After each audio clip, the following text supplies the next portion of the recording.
A bigger role for Bucky Irving is the right move for the Bucs right now. That and more on today's episode of Locked On Bucs.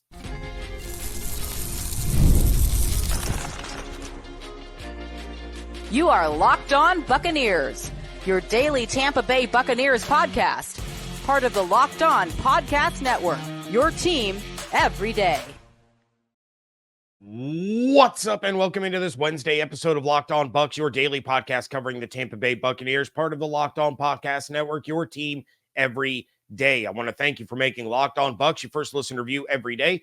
Don't forget you can subscribe or follow for free on YouTube or wherever you get your podcasts. And of course, you can follow along on Twitter. I am James Yarcho at JYarcho_Bucs, credentialed member of the media, covering your Tampa Bay Buccaneers as editor-in-chief of the 813.tv. Here with you every Monday through Friday, along with the everydayers. And for that, I want to share my appreciation for your continued support of the show. One of the ways you can support the show is become a Locked On Bucs insider. You're going to get news, rumors, updates, general thoughts, one-on-one conversations with me via text message, no ads or anything like that. Go to joinsubtext.com/LockedOnBucs or click the link in the show notes to become an insider today. This episode is brought to you by FanDuel. Place your first $5 bet and you'll get started with $200 in bonus bets guaranteed. Visit FanDuel.com to get started. We're still going to stash it and trash it this week, and the Bucs might be getting a key player back against the Eagles. That's all coming up a little bit later, but let's start with the Bucky Irving conversation. Now, I mentioned this on the post-game live episode. I wrote about it in my Pick 6 over at the 813.tv, but Bucky Irving needs far more opportunity than he is currently getting, and it looks like that's about to happen. So Todd Bowles spoke with the media on Monday and was asked about Bucky's usage and whether or not the reason that he's not getting as many snaps as he probably should has to do with his understanding of the offense. And Bowles said, quote, "It has nothing to do with anything. We were behind, so we threw it a little bit more. Rachaad is probably a better pass protector at this point, but Bucky has definitely earned more reps." End quote. That he has, Todd. That he has. Bucky has 25 carries for 154 yards this season, and that is 6.2 yards per carry. But I know what you're saying. You're saying, James, 63 of those yards came on just 2 carries, and you're 100% right. So let's take them away. That's 23 carries for 91 yards. That is still 3.95 yards per carry. Rachaad, by comparison, has 31 carries for 66 yards, and his longest carry on the season is 15 yards. That's 2.1 yards per carry. So even without those two explosives by Bucky Irving, he is still getting nearly 2 more yards per carry than Rachaad White. To put it in perspective, Bucky has almost as many yards on those 2 explosive carries as Rachaad has on the entire season. And Rachaad is a good running back. I'm not saying that Rachaad is a bad player and should be relegated to the bench. This just isn't the start to the season that we all envisioned for Rachaad White. And I fully expect him to break through and get things on track just like he did last year. But right now, he's not earning those carries that he is getting. Bucky has earned them. And he should get more carries on Sunday than Rachaad does. We're talking a 50-50 snap split.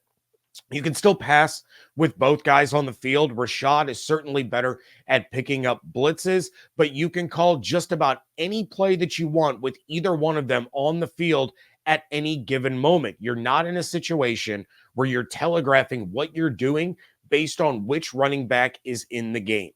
The Philadelphia Eagles are allowing 134.7 yards per game on the ground, which is the 9th worst in the NFL. Just 3 yards better per game than the Buccaneers are allowing, who will have their own challenge in Saquon Barkley this week. But the Eagles can be had on the ground. Of course, so could Denver, and we saw how well that worked. With that said, Bucky was great against Denver when he had opportunities. 9 carries, 70 yards. Again, if you want to take away the big run, it was 8 for 38, which is still 4.75 yards against the Eagles, who still have a serious tackling problem on defense. Bucky is the more elusive and explosive player that can pick up big chunks in a hurry. Now, Irving has been at his best when running to the right this season, which may surprise some of you considering how angry some of the people in the live chat on Sunday were when I said that Cody Mauch has been decent this year. But running up the middle right, which is in between the center and the right guard, so in between Graham and Cody, Bucky is averaging 9.7 yards per carry. When running off the right guard, which is in between Mauch and then Goedeke or Justin School, as it's been the last couple of weeks, he is averaging 11.3 yards per carry. He's averaging 4 yards per carry after contact. More often than not, he makes the first guy miss, which will be key against an Eagles defense that rarely brings down a ball carrier with the first guy. Not only that, but that's when the explosives happen. That's when the shake and bake that we saw Bucky do against Denver. That's when those types of situations happen.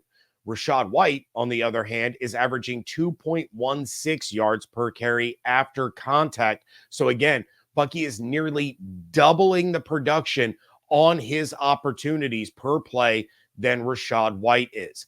This is where the biggest difference lies. Bucky has been on the field for 68 offensive snaps this season. Rachaad has been on the field for 120. So in this instance, Rachaad is nearly double what Bucky has been able to do. So Bucky is getting nearly twice the production on nearly half the snaps. I said it on Sunday that if the Bucs were truly going to ride the hot hand, then that hand belongs to Bucky Irving. Now, the big question is whether or not Todd Bowles and Liam Cohen follow through and actually give Bucky more snaps on Sunday than he's been getting. And again, I cannot stress this enough. I am not saying that Rachaad White isn't a good running back. I am not saying that Rachaad White should be riding the bench or be dropping from 60% snap counts to 30% snap count. That's not at all what I'm saying. What I am saying is that right now, Bucky is the more effective and efficient running back in this offense. And the Bucs, if this offense is going to get back on track, has to be able to utilize that. Rashaad's going to get his. It's going to obviously not be in the first 3 weeks of the season, but he came on strong from the middle to late portion of last season. I expect it to probably be the same. Maybe he doesn't get close to 1,000 yards. We all thought he was going to be over 1,000 yards this season, but for the sake of the efficiency of the offense, Bucky Irving needs to have more carries this weekend against Philadelphia than Rachaad White does. Time to stash it and trash it. That is coming up next on today's episode of Locked On Bucs, part of the Locked On Podcast Network, your team every day.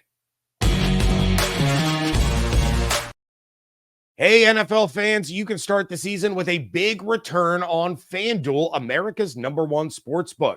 So when you get a hunch in the middle of a game, you can check out the latest stats, view live play-by-play, and so much more on the same page where you already place your bets. The Buccaneers are 2.5-point home underdogs against the Eagles right now with an over-under of 44.5, and they have plummeted to plus 270 to win the NFC South behind both the Saints and the Falcons.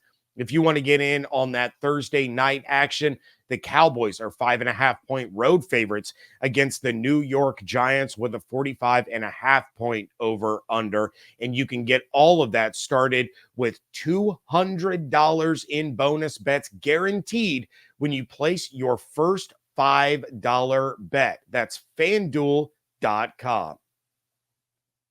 Whether you're into dodging tackles on the field or cheering from your couch, The Joint Chiropractic has your back, literally. As an official chiropractor of the Tampa Bay Buccaneers, they are here to make sure that you're always in the game, no matter your role. If you're feeling the pain after a long week or just looking to stay active, they offer personalized care to help you bounce back stronger. 90% of elite athletes, including NFL pros, rely on chiropractic care to stay at the top of their game and perform their best. So if you're feeling sore or just want to stay aligned, They offer personal care tailored to your needs. They're here to keep you moving and feeling great. It's time to make pain walk the plank and feel like a champ, no matter what your daily grind looks like. And at The Joint, you don't need an appointment. Just walk in and get the care you need same day. No scheduling hassles. Just walk in when it's convenient for you. Here's the real kicker. As a Bucs fan, you can get your first visit for just $19. Head over to Buccaneers.com, check out the contests and promotion section under the fans tab, and download the offer. A great deal for great fans. Head to thejoint.com to find your nearest Tampa area location. Thank you again for making Locked On Bucs your first listen review every single day. Every day, so make sure you are coming back tomorrow. It is crossover Thursday. And then it looks like, as of now, Evan will be on the Friday preview episode. He had something come up. He had to go out of town and was not able to record with me for what would have been today's WTSP Wednesday. So Evan will be coming on with me on Friday's episode, which will not be live on YouTube like it usually is. I also will not be going live after the game this week. I will be out of town for my son's hockey tournament. We will get home late Sunday night, which is when I will finally get to sit down and watch the game. I will have an episode dropping for you Monday morning, but no live on Friday, no post-game live on Sunday. Letting you guys all know that right now. In the meantime, check out the new Locked On NFL with the madman Tyler Rowland, who kicks off your morning with a double shot of NFL espresso. Then you can stop by the barbershop with Tony Wiggins for some real NFL talk. It's the new Locked On NFL today, and it's twice a day. Make it your second listen. The new Locked On NFL on YouTube or wherever you get your podcasts. Stash It and Trash It is back, and I'm going to make this one really simple on both sides. So what are we stashing this week? I am stashing Zyon McCollum. Just everything about Zyon McCollum, I love it.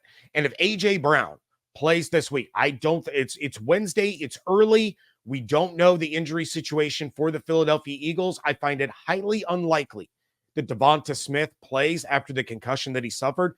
But if A.J. Brown makes his return this week, I want Zyon to be the one covering him. Zyon has been absolutely outstanding this season. Over the last 2 weeks, he has allowed just 3 receptions on 12 targets. Against the Lions, he allowed a passer rating of 4.2 when targeted. Think about that. A passer rating of 4.2. Against the Broncos, the passer rating allowed when he was targeted was 52.1. On the season as a whole, his passer rating against is 13.2. Jamel Dean's 103.4. Little bit of a difference there. Zyon has exploded as a legit top-end corner. He has allowed 9 yards after the catch this season. That's it, just 9. That means even if he gives up a reception, he is bringing the dude down immediately. Now, I had confidence in Zyon coming into the season, but I don't know if anyone saw this level of play coming.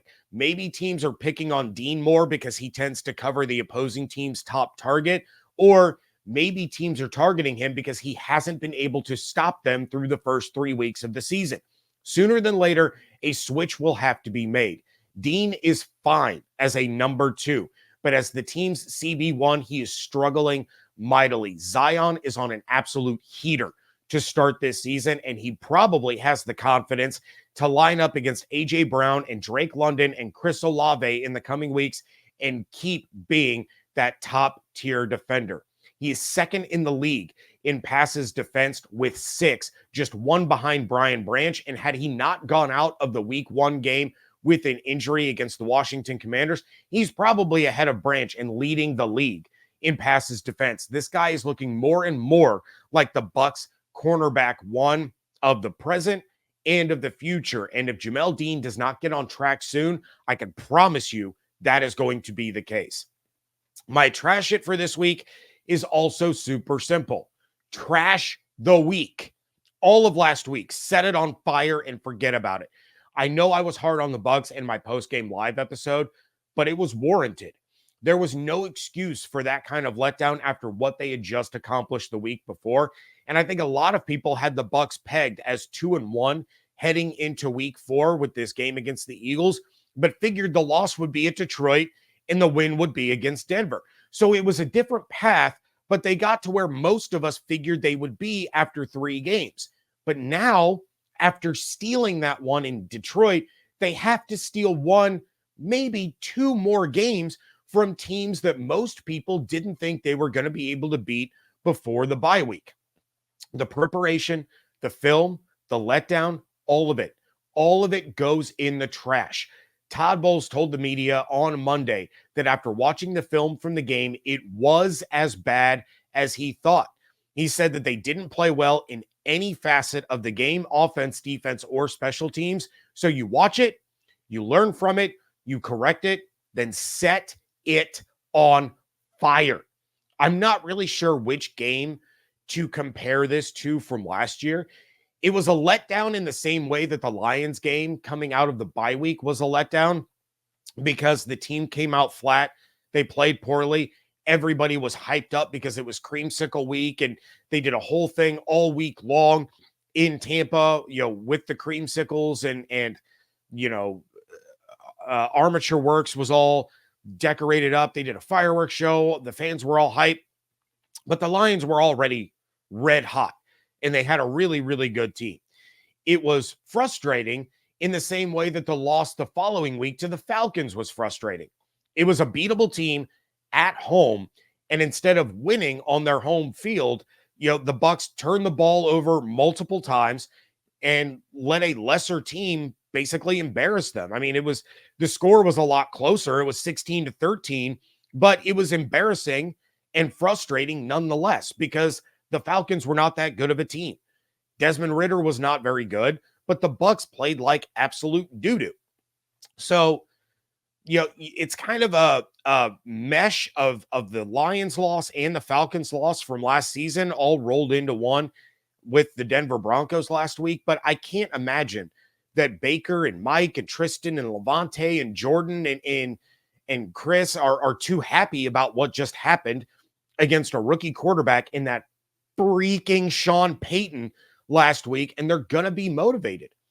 I can't remember who it was that I saw on Twitter that said it, and I wish I could because they deserve credit, and I thought it was fitting. But the Bucs might have needed this before going into this tough stretch of games. They got off to a hot start, and they felt they belonged in kind of that top team tier conversation. But what I saw on Twitter that this person said is 100% right. This loss put that chip back on their shoulder. And we know Baker always has a chip on his shoulder, but Jason Light talked about it. When Baker's getting picked on or, these guys, Mike is getting overlooked, Levante's getting overlooked, and all these accomplishments are just being ignored, it puts a collective chip on the shoulder of this Buccaneers team. So this loss now has the Bucs dropping in power rankings. It has them being talked about as frauds. It has all these things happening. So now that collective chip is back. And this team has the opportunity to rally around that and have a statement win against the Philadelphia Eagles at home. And I thought about that chip that this team rallied around all offseason, that chip that took them to Detroit to exercise some of those demons. They did that. And maybe the chip shrunk or fell off. Now they get a highly motivated Eagles team that was completely embarrassed the last time they were in Ray J. And they're looking to exact the same kind of revenge that Tampa did when they played the Lions in week 2. But they might be barking up the wrong tree if the Bucs are as pissed off and motivated as they should be. Some injury news and some roster moves. That is coming up next on today's episode of Locked On Bucs. This episode is sponsored by BetterHelp. When your schedule is packed with kids' activities, big work projects, and more, it's easy to let your priorities slip. Even when we know what makes us happy, it's hard to make time for it. So many of us put all of our focus and our energy into making sure that we're there to provide for other people and always put ourselves on the back burner. but that can lead to problems building up from being left there too long. That's why it's so important to treat your mental health with the exact same care and attention that you give to everyone else in your life. If you're thinking of starting therapy, give BetterHelp a try. It's entirely online and designed to fit around your busy schedule so that you don't have to leave yourself on the back burner anymore. Just fill out a brief questionnaire and get matched with a licensed therapist, and you can switch therapists at any time for no additional charge. Never skip therapy day with BetterHelp. Visit betterhelp.com/lockedon today to get 10% off your first month. That's BetterHelp, HELP.com/lockedon. Wrapping things up here on a Wednesday edition of Locked On Bucs podcast. And according to JC Allen of Bucs Game Day, Luke Goedeke is expected to clear NFL's concussion protocol and return to practice this week, likely playing on Sunday against the Eagles. Now, Rick Stroud of the Tampa Bay Times tried to temper expectations by saying that expected is too optimistic, but the Bucs are hopeful that he is able to return. Having Luke Goedeke back would be huge for this Buccaneers offense. With him on the field, the Bucs have allowed one sack, just one, uno, singular. Without him, they've allowed 12. That's not good. That's an insane difference. And getting Goedeke on the field will help in every facet of the Buccaneers offensive attack and start to show that they're more like the week 1 team that we saw against the Commanders rather than what's transpired over the course of the last 2 games. Though the truth is they're probably somewhere in the middle. Now, I also will say that not all of those sacks are on Justin Skule. Now, a lot of them were against the Detroit Lions. A couple of them were against the Denver Broncos, but not all 12 can be attributed to Justin Skule. And I'm not saying that the Bucs would have allowed only 2 sacks over the last 2 weeks if Goedeke had been on the field. But I think it's also pretty safe to say that Cody Mauch plays much better next to Luke Goedeke than he does next to Justin Skule. I also think it's fair to say that Cody Mauch has struggled, Graham Barton has struggled, and Ben Bredeson has struggled over the course of the last couple of weeks, especially against the Denver Broncos. There was a lot of interior pressure in that game. That's not on Justin Skule. That's on Barton and the 2 guards. So Mauch had a rough game. Bredeson had a rough game. Barton had a rookie game. That's just kind of how it goes sometimes. They are facing a pretty formidable pass rush in Philadelphia this week. But having Luke Goedeke elevates the collective, right? We talk about it all the time. The offensive line is an orchestra. Everybody has to play their part, and everyone has to trust that everyone else is playing their part. So having Luke Goedeke back on the field raises the collective ability of the entire offensive line because it raises everybody's confidence. It raises everybody's level of trust, and they can play more effectively. Hopefully that's the case. There's, as I just pointed out, we have some people saying that he's expected to play. We have some people saying that the Bucs are hopeful he can play, but definitely something to monitor. We're close. We're very, very close to getting Luke Goedeke back on the field. But that isn't the only injury news, though. On Sunday, long snapper Evan Deckers left the game with an injury. As a result, the Buccaneers have brought back longtime long snapper Zach Triner ahead of the game against the Eagles. Deckers is headed to injured reserve, and the Bucs hilariously gave Zach Triner number 45 upon his return to the team. The Bucs also signed punter Trenton Gill and cornerback Keenan Isaac to the practice squad and released practice squad punter Seth Vernon. Obviously, the headline in all of this is the potential return for Luke Goedeke. When it comes to these injuries, I think it's unlikely that we see Vita Vea, Kalijah Kancey, or Antoine Winfield Jr. on the field against the Eagles this week. After Philly, it's a short week, and they take on the Falcons on Thursday night. It might be risky to rush any of those guys back, for this weekend against the Eagles and then ask them to turn around and play on short rest against the Falcons. Instead, I think if you can get Goedeke back this week, and then you can get at least Vita Vea, maybe even Vita Vea and Kalijah Cansey back next week on the short week against the Atlanta Falcons, then you're in really, really good shape moving forward. At least Vita and Cansey, but I don't expect them to play against the Eagles. If Vita plays, because I think he's the most likely to be able to play this weekend against Philadelphia, if he plays, I think it's going to be situational. He is not going to take on his full, his regular allotment of snaps. It's going to be situational. Having him on that defensive line against Saquon Barkley would be huge, but I think the Bucs are more concerned with the long term than they are the short term. So, we'll keep an eye on those injury reports and see how things are shaping up. But at least getting Luke Goedeke back is going to help immensely, both in the run game and then, of course, in the protection of Baker Mayfield. But the other big takeaway is the fact that the Bucs have changed practice squad punters. They are obviously not happy with Jake Camarda, nor should they be, but Vernon wasn't an upgrade. Now they are giving Gill a chance to be better. He averaged 46.1 yards per punt for the Bears in 2022, and he holds the NC State record for punts with a 45.8 average. Camarda needs to get his act together, and he needs to do it quickly because the team is actively looking for his replacement while he's still there. Maybe that's messing with his head. Maybe that's causing him to add additional pressure onto himself, but he's going to be out of a job soon if he does not change, get these things changed and get his, punting under control.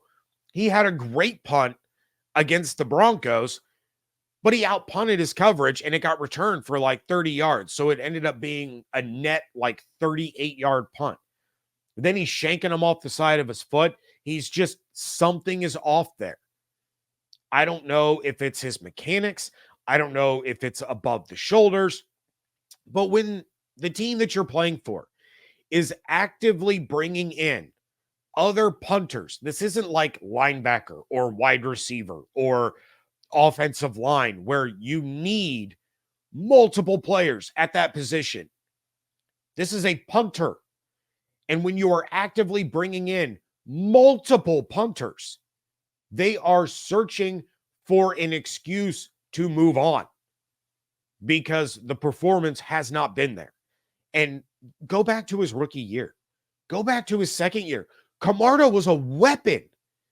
He wasn't just a punter. He was a weapon. And somewhere along the lines, towards the end of last season, something went wrong. Something got crossed. Something went haywire. And he has not been the same since. Camarda, we love you, but we need to see rookie Camarda, not current Camarda, and get this stuff under control. That is going to do it for this episode of Locked On Bucs. Please check out everything going on over at the 813.tv. I will have my Inside the 813 show with Rock Riley dropping tomorrow. Crossover Thursday right here tomorrow, and then Friday preview episode with Evan Klosky. Make sure that you're following on Twitter at Locked On Bucs, at JYarcho_Bucs. Become a Locked On Bucs insider. Go to joinsubtext.com/Locked On Bucs or click the link in the show notes to become an insider today. And make sure you are following on YouTube with those notifications turned on or on your favorite podcast platform of choice. Hope you all have an absolutely outstanding day. Stay safe, stay healthy, fire the cannons. Want to thank you so much for joining me right here on Locked On Bucs, part of the Locked On Podcast Network, your team every day.